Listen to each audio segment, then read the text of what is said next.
بسم اللہ الرحمن الرحیم۔ یہ ریڈیو قطر ہے۔ اب آپ محمود احمد سے خبریں سنیے۔ ابتدا میں پیش خدمت ہیں اہم خبروں کی سرخیاں۔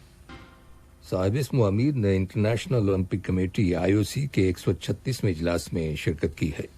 نائب وزیر اعظم اور وزیر خارجہ کو روس کے وزیر خارجہ کی جانب سے ٹیلی فون کال موصول ہوئی ہے۔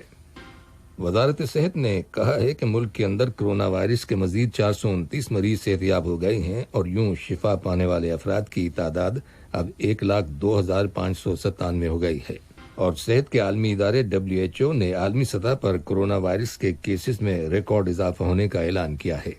یہ تھیں اہم خبروں کی سرخیاں۔ لیجیے بات تفصیل سے خبریں سنیے۔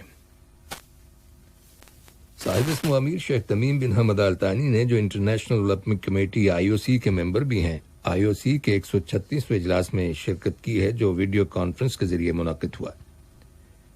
اجلاس میں اس کے ایجنڈے میں شامل اولمپک تحریک کی ڈیولپمنٹ سے متعلق معاملات زیر بحث آئے اور ان کے بارے میں مناسب فیصلے صادر کیے گئے۔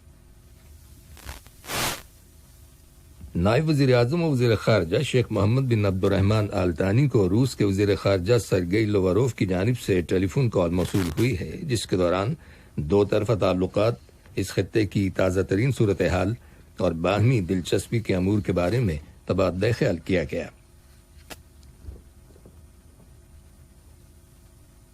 قطر کی الہدید ایئر بیس میں قطری مسلح افواج اور امریکی ایئر فورس کی سینٹرل کمان نے ایک تقریب کا اہتمام کیا، جس میں قطر کی مسلح افواج کے chief of staff lieutenant general pilot Ghanim bin Shaheen Al Ghanim اور دونوں ممالک کے سینئر افسران نے شرکت کی۔ اس موقع پر اپنے خیالات کا اظہار کرتے ہوئے lieutenant general pilot Ghanim bin Shaheen الغانم نے کہا کہ قطر اور امریکہ کے درمیان فوجی تعلقات بتدریج مضبوط اور مستحکم ہو رہے ہیں، خاص طور پر دفاع کے شعبے میں تعلقات کو فروغ حاصل ہو رہا ہے۔ یہ تقریب امریکی سینٹرل کمان میں فضائیہ کی قیادت جنرل جوزف کسٹریلا کی جگہ جنرل گیوگری کو منتقل کیے جانے کے سلسلے میں منعقد کی گئی تھی۔ امریکی مرکزی فضائیہ کے کمانڈر نے دہشت گردی کی روک تھام کی مشترکہ کوششوں اور مضبوط پارٹنرشپ کے لیے قطر کا شکریہ ادا کیا۔ قطر میں امریکہ کے سفارت خانے کی ناظم الامور گریٹا ہولٹر نے بھی اپنے خیالات کا اظہار کرتے ہوئے کہا کہ امریکی حکومت اس علاقے میں امن و استحکام کو برقرار رکھنے کے معاملے میں قطر کی بھرپور شرکت اور پارٹنرشپ کو قدر کی نگاہ سے دیکھتی۔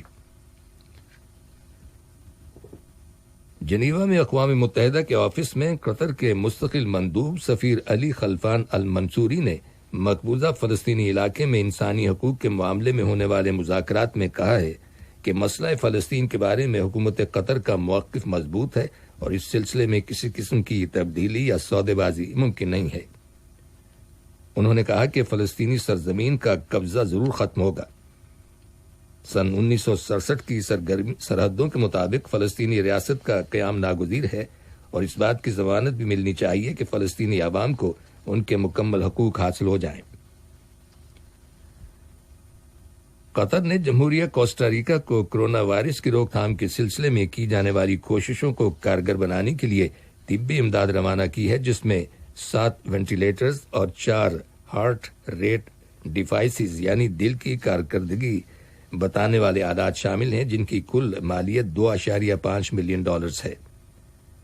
جمہوریہ کوسٹاریکا کے وزیر خارجہ روڈیلفو سولانو نے اس امداد کے لیے حکومت قطر کا شکریہ ادا کیا ہے۔ وزارت صحت کے اعلان کے مطابق ملک کے اندر کرونا وائرس کے 421 نئے کیسز رجسٹر کیے گئے ہیں، جبکہ مزید 429 مریض صحتیاب ہو جانے کے بعد شفا پانے والے افراد کی تعداد اب 1,02,597 ہو گئی ہے۔ نئے مریضوں کو آئسولیٹ کر دیا گیا ہے اور انہیں ضروری طبی سہولتیں مہیا کی جا رہی ہیں۔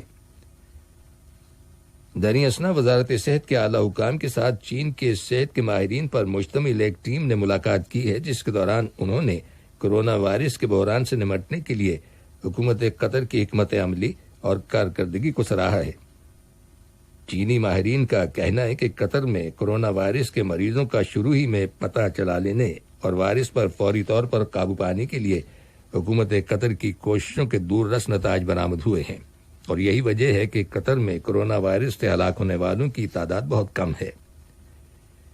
اسی دوران میں قطر میں چین کے سفیر شو جیان نے قطر کی جانب سے ان کے ملک کو کورونا وائرس کے بحران کے دوران دی جانے والی امداد کی تعریف کی ہے اور کہا ہے کہ کورونا وائرس کا مقابلہ کرنے کے لیے دونوں ممالک کے درمیان جاری تعاون بڑی اہمیت کا حامل ہے۔ مساعد ہاسپٹل سے، جو کہ حمد میڈیکل کارپوریشن کے کووڈ-19 ہاسپٹل نیٹ ورک کا مرکزی حصہ ہے، کورونا وائرس سے صحت یاب ہو جانے والے آخری مریض کو گزشتہ بدھ کے روز ڈسچارج کر دیا گیا۔ اس ہاسپٹل کو اب روٹین سروسز کے لیے دوبارہ کھول دیا جائے گا، جس کے بعد وہاں کی لوکل کمیونٹی کو ہیلتھ کیئر سروسز پہلے کی طرح مہیا ہو جائیں گی۔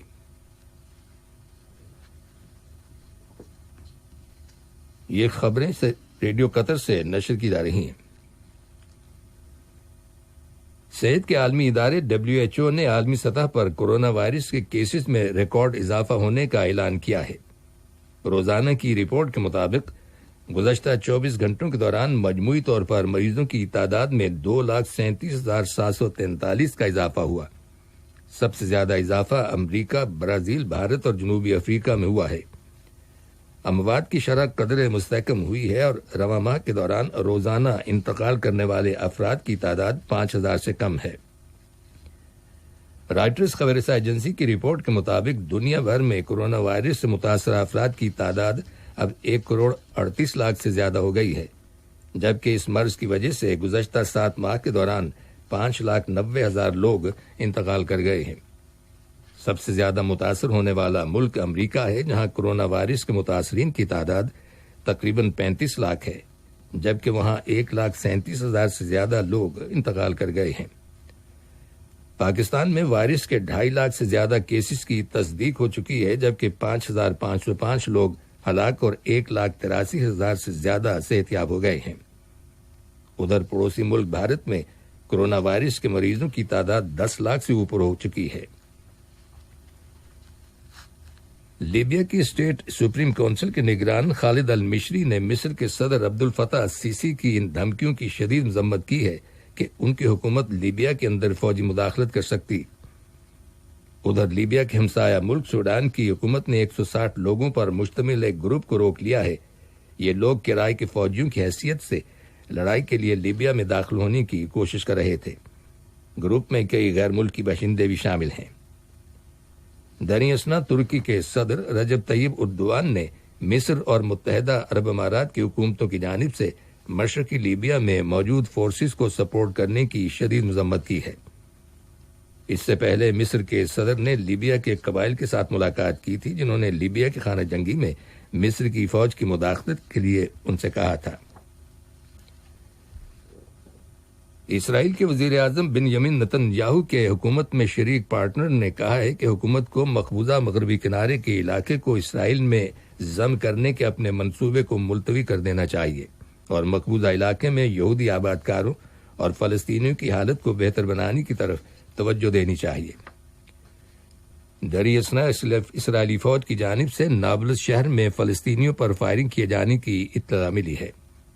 فلسطینی شہری اسیرہ الشمالیہ ڈسٹرکٹ کو یہودی آبادکاروں کے علاقے میں شامل کرنے کے خلاف احتجاج کر رہے تھے۔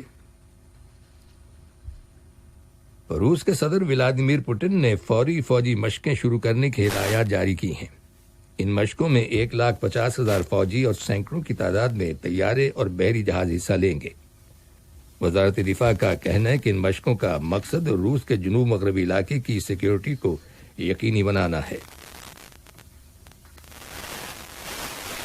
امریکہ کی بحری فوج کی جانب سے جاری کیے گئے ایک بیان کے مطابق بحیرہ جنوبی چین میں امریکی حکومت نے گزشتہ 2 ہفتوں کے دوران دوسری مرتبہ اپنے 2 بحری بیڑے تعینات کر دیے ہیں۔ بیان میں کہا گیا ہے کہ امریکہ اور چین کے تعلقات کشیدہ ہیں اور اس کی وجہ تجارت ہو، کورونا وائرس ہو یا پھر ہانگ کانگ کا معاملہ ہو، ان تمام مسائل کی بنا پر دونوں ممالک کے تعلقات اس وقت تناؤ کا شکار ہیں۔ واضح ہے کہ بحیرہ جنوبی چین کا یہ علاقہ متنازع ہے۔ چین اس کے 90% حصے کی ملکیت کا دعوے دار ہے، لیکن خطے کے دوسرے ممالک ویتنام، تائیوان، فلپائن، ملائیشیا اور برونائی اس دعوے کو نہیں مانتے۔ بھارت کی حکومت نے امریکی مسافر بردار طیاروں کو 23 جولائی سے بھارت اور امریکہ کے درمیان پیسنجر سروسز شروع کرنے کی اجازت دے دی ہے۔ اس بات کا انکشاف امریکہ کے ٹرانسپورٹیشن ڈپارٹمنٹ نے کیا ہے۔ یاد رہے کہ بھارت کی حکومت نے کورونا وائرس کی وجہ سے دونوں ملکوں کے مابین تمام شیڈول پروازوں پر پابندی عائد کر دی تھی، جس کے بعد امریکی ٹرانسپورٹ ڈپارٹمنٹ نے بھارت کی حکومت پر الزام عائد کیا تھا کہ وہ بھارت جانے والے چارٹر کیریئرز کے ساتھ غیر منصفانہ اور امتیازی سلوک کر رہی ہے۔ آخر میں اہم خبروں کی سرخیاں ایک بار پھر سن لیجیے۔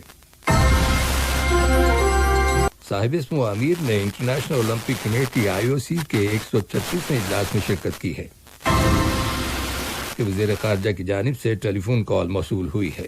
وزارت صحت نے کہا ہے کہ ملک کے اندر کورونا وائرس کے مزید 429 مریض صحت یاب ہو گئے ہیں اور یوں شفا پانے والے افراد کی تعداد اب 1,02,597 ہو گئی ہے، اور صحت کے عالمی ادارے WHO نے عالمی سطح پر کورونا وائرس کے کیسز میں ریکارڈ اضافہ ہونے کا اعلان کیا ہے۔ ریڈیو قطر سے خبریں ختم ہوئیں۔ بسم اللہ۔